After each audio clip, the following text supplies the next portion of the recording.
And I'm convinced nowadays that so many of us, I would wager to say all of us, are walking around at half mast, half capacity, giving 50 and thinking that it's 100, giving what we think is everything that we've got to what we care about. And there's still more. There's still more. There's a really powerful image that I wanted to share that has to do with vision and trust. When I lived back in Ojai, California, I was in my mid-20s, just getting started on this journey of men's work and personal transformation. And all I wanted to do was nail down a vision that I could follow for the rest of my life. It's all I wanted to do. I thought that's what vision required. What I've learned since then is that vision is something that is always evolving. It's fluid, it's dynamic. It's like a lens that you have to bring into greater focus over time. It's not something that I see once when the clouds part and then I hammer it into stone and hold on to it for the rest of my life. It evolves, it grows.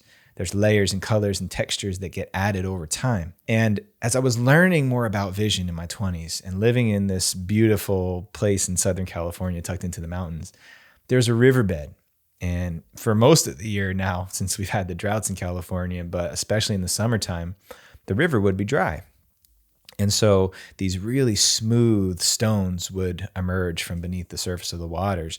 And there would just be a wide, vast sea of these smooth stones. And what I loved to do was I would love to go down into the riverbed and just run along the tops of the rocks. And I would run and I would skip from one stone to the next. It was an exercise in both agility and balance. And at first I was just doing it for exercise. But as I was in these conversations about vision, I started to realize that a lot of times in my life, I would get started on something that I was really inspired about, really motivated to do, excited about what possibility there was.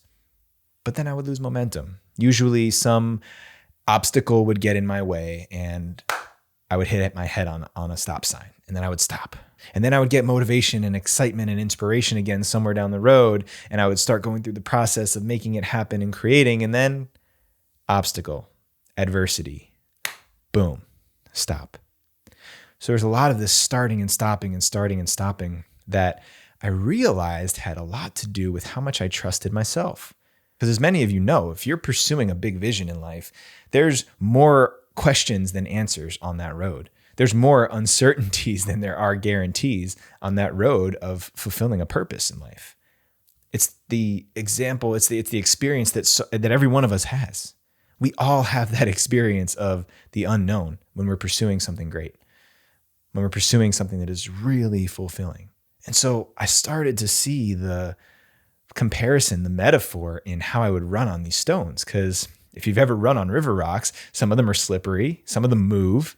Sometimes you are moving quicker than your feet can catch up with and you lose your balance and almost fall. Sometimes you do fall. But I started to see, as I was learning about my vision and seeing my reflection of myself in how I was running on these river stones, that what I needed to do was trust that my feet could find the next stone. I needed to trust that with just enough momentum, if I really leaned into it, if I really committed my whole body to this process of running and finding the next stone, then I would gain speed and I would be able to go farther down the riverbed.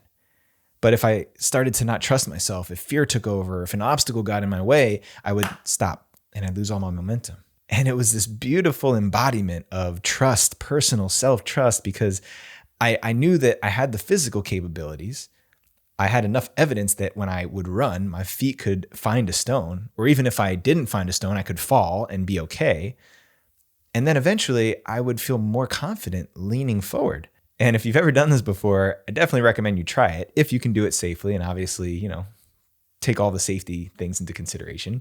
But if you've ever had that experience, if you lean forward just enough, at some point the speed builds and I can't think anymore. Thinking is not an option. Trying to plan my course on the riverbed goes out the window.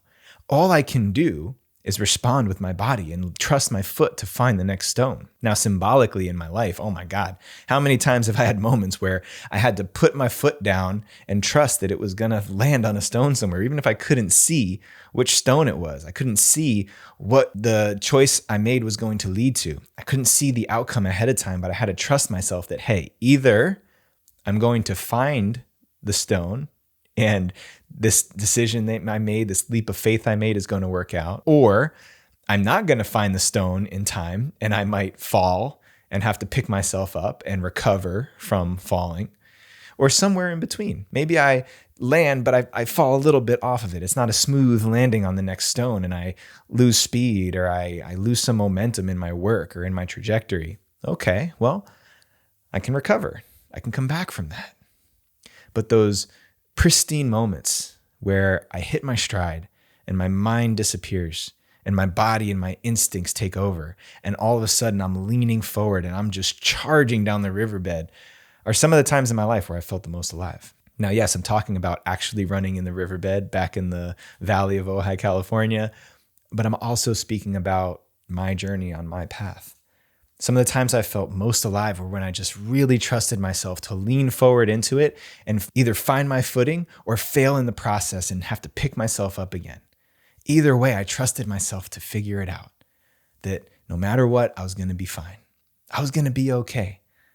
I would make it work somehow or another. And you got to run on some rocks. You got to take some risks. You got to lean forward into that unknown in order to give yourself that evidence that, hey, I can do this. Because if you never lean forward, if you never charge into that unknown, you'll never find out what you're really capable of. And I'm convinced nowadays that so many of us, I would wager to say all of us, are walking around at half-mast, half capacity, giving 50 and thinking that it's 100, giving what we think is everything that we've got to what we care about. And there's still more. There's still more. Such a beautiful process of transformation when we trust ourselves to lean in, knowing that, hey, I'm either going to land or I'm going to fall. And either way, I'm going to be fine. And I'll get up and I'll start running again. That's what it's all about. So in those moments, if you're in that stage of life right now where you keep getting started and stopping, or you put some effort into it and then you fall back from it because you didn't quite trust yourself, just lean in. Trust that your foot's going to find the next river stone. And if it doesn't, just trust that you're going to be able to pick yourself up and recover from it. Because there's not much that you can't recover from. You just haven't given yourself a chance. You haven't bet enough on yourself yet. Trust me, I know.